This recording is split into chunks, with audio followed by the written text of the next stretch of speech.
If you're one of the 6 in 10 Americans who deals with chronic illness on a daily basis, then doing more than getting out of bed in the morning might be a challenge.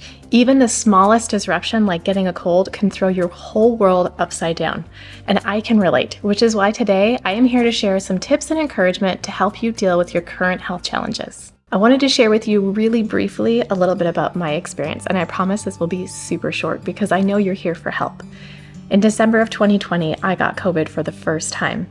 And after about 3 months of dealing with extreme fatigue, muscle pain and joint pain, anxiety, and memory issues, I thought, okay, I guess this isn't really going away so quickly. I might need to be a little bit more patient. Maybe this is with me for a while. Over the past 2 years, my symptoms have really gone up and down. Sometimes they're better than others. And, sometimes I think they're gone, that everything's fine and I'm better. And then something happens and I have a setback. And it's really hard mentally, as I'm sure you know. So all of this to say, I've been learning how to cope with it. And that's why I'm here today, is to share some of those things with you in hopes that it helps you on your health journey. The first thing that I think is essential is acceptance. This is also the hardest of all of the steps, which is why I think it's the most important thing that you do first. Because if you don't accept what's going on, then you can't move forward. This is the hardest step, whether your issues are temporary or lifelong. Wrapping your brain around the fact that you're not the same as you used to be and can't do the same things is really, really challenging. You have to come to a place where you say, okay, this sucks, but you know what? This is my new reality and I'm gonna find a way to deal. I've definitely had some mental health challenges the past couple of years because I really thought this was gonna be more short-lived. Plus, anytime I would start feeling like, not bad for myself, I wasn't trying to have a pity party, but when I was just feeling really weighed down, I would start to feel guilty because I'd think, I know there are other people out there that are dealing with way harder things than I am. And you know what? Those thoughts just don't help. So just stop thinking those things and just accept it for what it is. My mom's least favorite saying, and so we always say it, of course, as a joke, is it is what it is. And really that's what this is about, is this is the new normal, at least for now, so accept it and move on. Probably the most important tip I have for you today is a pretty obvious one, and please don't click off this video because you're thinking, Lauren, really? You're telling me that sleep is your tip? Yes, sleep and rest is probably by far the most important thing that I have done to improve my symptoms. The days that I am well rested and that I give my body time to heal are the days that my symptoms improve. The times that it's the worst are the times when I push myself too hard during the day and then I consistently don't get enough sleep. So get your sleep in and make sure you're resting throughout the day. Don't place expectations on yourself.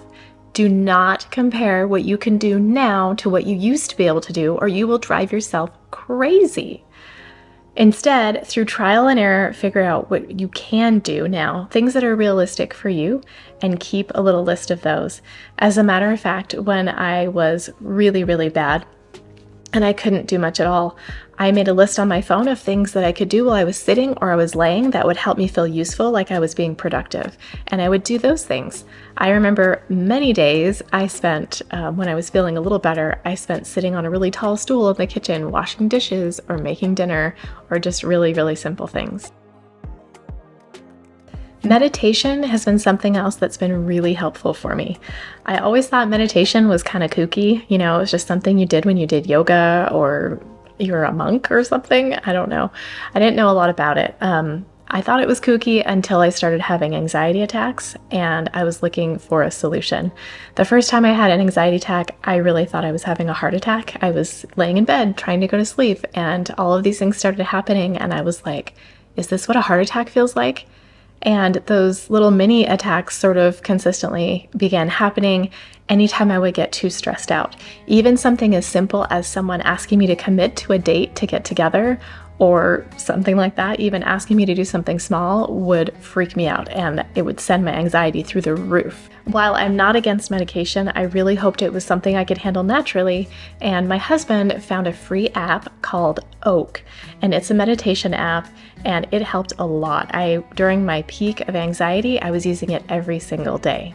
And not only did it help me manage my anxiety, but it actually reduced some of the other symptoms I was having too, like the fatigue and the muscle aches in my legs. And I don't exactly know why, but I'm guessing it has something to do with the stress hormones and relaxing them.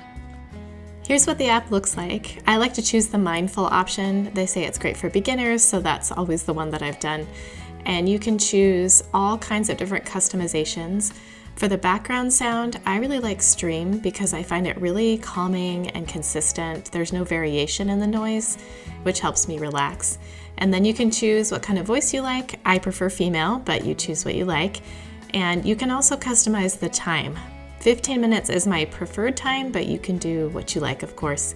And then just click begin and it walks you through it, and she kind of gives you some voice commands and tells you what to do with some deep breathing and whatnot, and it's very relaxing.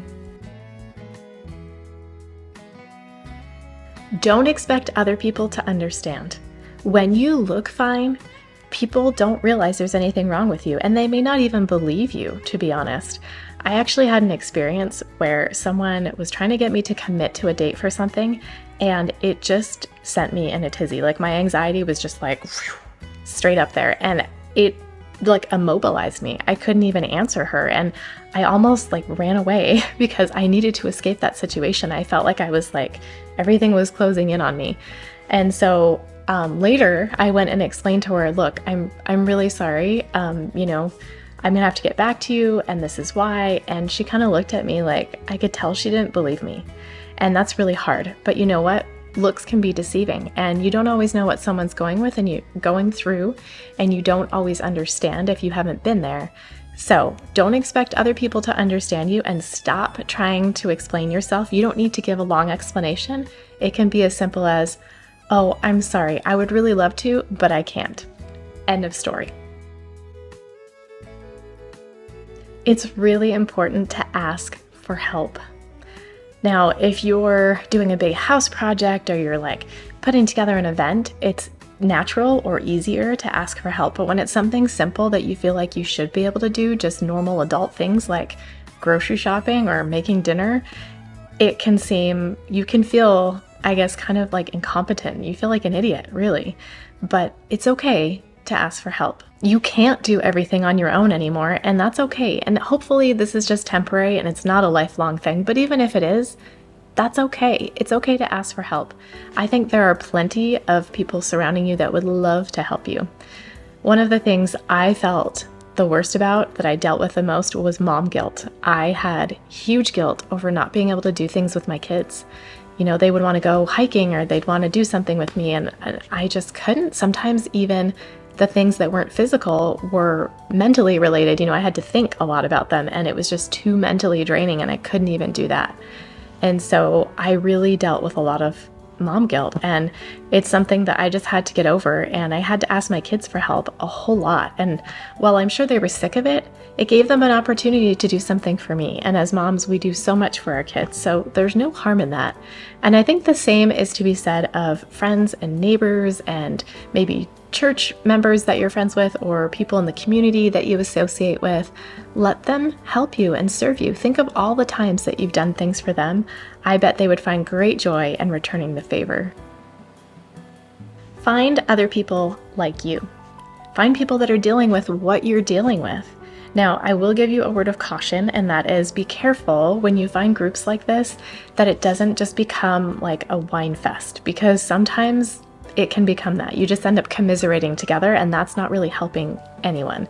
Sure, you have moments where you need to vent, but if it's always like that, that's not a constructive place to be. So find people that are going through things like you, so you have that connection. You feel like you're not alone in this, and you guys can share back and forth things that have helped you. Most of all, I want you to hang in there. This is a tough road. I know, I'm right there with you. And gratefully I feel very blessed that I have seen a great reduction in my symptoms. My anxiety is mostly gone. My muscle aches and pains are mostly gone, but when I get sick, like with a cold or something, or if I don't get enough sleep, like I said, sometimes they return. So there's still some progress to be made. My memory is still dreadful, but you know what? Leaps and bounds from where I was a year ago, and that gives me hope. It gives me hope that I'm improving and things are going to get better, and hopefully one day this will be gone. But in the meantime, I'm going to do everything I can to help myself get better and hopefully help you in return. You are stronger than this. You can still live a good life, and I hope you believe that, and just hang in there.